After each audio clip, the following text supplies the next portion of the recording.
El nostre mar banya exactament 12 de les comarques catalanes. Són les anomenades comarques litorals. Agafeu tovallola, crema solar i som-hi, de nord a sud.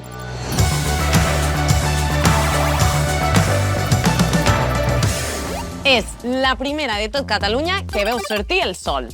I, de fet, també és la primera de tota la península ibèrica. Part d'aquesta comarca l'ocupa el Cap de Creus. Justament el punt més oriental del país és aquí. La capital és Figueres, mundialment coneguda com la ciutat natal de Salvador Dalí, un dels artistes i dels bigotis catalans més universals. I per sota de l'alt trobem el Baix, capitanejada per la Bisbal d'Empordà, poble conegudíssim per la ceràmica artesanal i envoltat de pobles medievals. Una selva a Catalunya? Tropical, amb tucans? No. Però fa molts anys, en aquesta comarca, hi havia un bosc molt frondós i per això mateix es diu la selva. La coneixem com la comarca de l'aigua per la quantitat de rius, rieres, gorgs i fonts que té. El Maresme és molt ric agrícolament. Destaca per les maduixes i els pèsols que produeix, que són únics.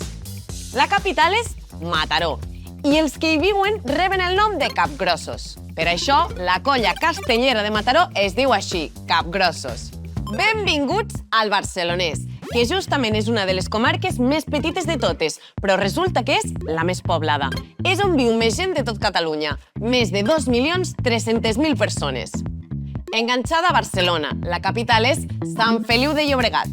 Endevineu quin riu passa i desemboca en aquesta comarca? El Llobregat, correcte. Atenció, que venen corbes. Circulem pel Garraf, una comarca famosíssima per la carretera que hi porta, l'antiga, plena d'esses. La capital és Vilanova i la Geltrú, famosa pels carnavals. A la capital del Baix Penedès, el Vendrell, hi va néixer el músic Pau Casals, que va portar el nom de Catalunya a les Nacions Unides quan va rebre la medalla de la Pau d'aquesta organització. Tarragona va ser una de les ciutats més importants de tot l'imperi romà, amb un amfiteatre, un circ, un teatre, unes termes, un aqüeducte i unes muralles i altres restes romanes molt ben conservades i declarades Patrimoni de la Humanitat per la UNESCO. Reus és la capital del Baix Camp, bressol de l'arquitecte Antoni Gaudí, que ja sabeu que és el creador de la Sagrada Família. I, per tant, aquí trobem abundants exemples del modernisme. També és la ciutat del vermut, ja que al segle XVIII i XIX va ser un punt europeu molt important de venda de licors. Arribem a les dues comarques litorals que ens falten. Mireu, si em poso aquí, soc al Baix Ebre. I si em poso aquí, soc al Montsià. El riu Ebre separa aquestes dues comarques i els fa de frontera en el delta. Pareu atenció, que aquesta comarca es digui Baix Ebre no vol dir que se situï per sota del riu Ebre. És justament al contrari. Si ho mirem amb el mapa del dret, es troba per sobre. El riu travessa la capital del Baix Ebre, que és Tortosa. I també passa per altres pobles com Miravet, on podem admirar l'impressionant castell-temple o recordar l'horrible guerra civil. I el Montsià, l'última comarca abans d'arribar al País Valencià. És una de les principals zones de producció d'arròs del Delta de l'Ebre, juntament amb la comarca anterior, el Baix Ebre. La capital es diu Amposta, on a començaments del segle passat es va construir un dels ponts més importants de l'Estat i del món, el pont penjat de l'enginyer José Eugenio Rivera, tota una obra mestra de l'enginyeria. Ja us he ubicat per les comarques litorals i ara, tant al Supercampus com jo mateixa, ens mereixem un descans. Mentrestant, feu el test?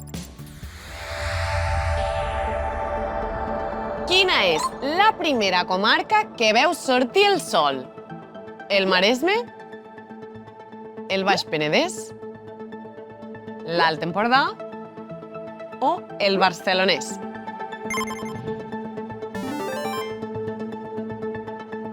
Quins habitants reben el mal nom de capgrossos? Els de Mataró?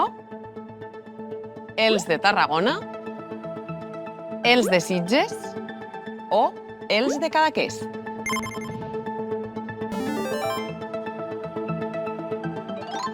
Quines dues comarques litorals estan separades pel riu Ebre?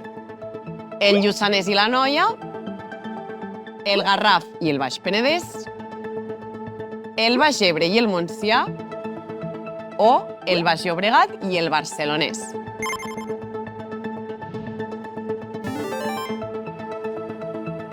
Quina és la comarca que coneixem com la comarca de l'aigua? El Baix Empordà, el Baix Penedès, la Selva o el Baix Camp?